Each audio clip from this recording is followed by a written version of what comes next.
దాయాది పాకిస్తాన్ తీవ్ర ఆర్థిక సంక్షోభం అప్పుల్లో కూరుకుపోయింది. చాలా మంది ఆకలితో అలమటిస్తున్నారు. దీంతో అంతర్జాతీయ సంస్థల సహాయం కోసం ఎదురు చూస్తోంది. తాజాగా బెయిల్ అవుట్ ప్యాకేజీ ఇవ్వాలని కోరుతూ అంతర్జాతీయ ద్రవ్యనిధి సంస్థను అర్థించింది.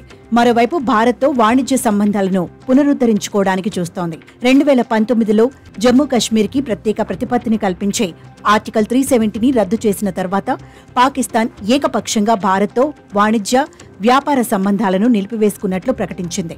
అప్పట్నుంచి ఎలాంటి వ్యాపారవేత్తలు బిజినెస్ చేయడం లేదు. దీంతో పాకిస్తాన్ తీవ్రంగా నష్టపోయింది.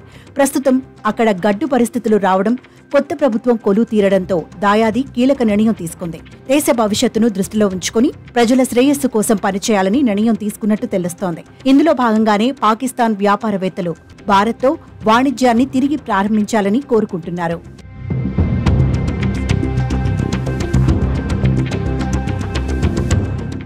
భారత్తో వాణిజ్య సంబంధాలను పునరుద్ధరించడంపై తమ దేశం సీరియస్ గా దృష్టి సారించిందని తాజాగా పాక్ విదేశాంగ మంత్రి ఇషాక్ దార్ అన్నారు. లండన్లో ఆయన ఈ వ్యాఖ్యలు చేశారు.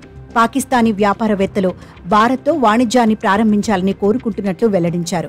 గత నెల ప్రారంభంలో పాకిస్తాన్కి కొత్త ప్రధానిగా రెండోసారి షహబాజ్ షరీఫ్ ప్రమాణ స్వీకారం చేశారు. ప్రధాని మోడీ అతనికి శుభాకాంక్షలు చెప్పారు. దీనికి ప్రతిగా షహబాజ్ షరీఫ్ నరేంద్ర మోడీకి కృతజ్ఞతలు తెలిపారు.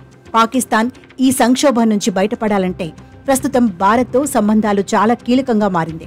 ప్రమాణ స్వీకార సమయంలో పాక్ పీఎం షహబాజ్ షరీఫ్ మాట్లాడుతూ G20 దేశాల జాబితాలో చేరడంతో పాటు పాకిస్తాన్ ఆర్థిక వ్యవస్థను చక్కదిద్దడం తన ముందున్న కీలక లక్ష్యాలని తెలిపారు.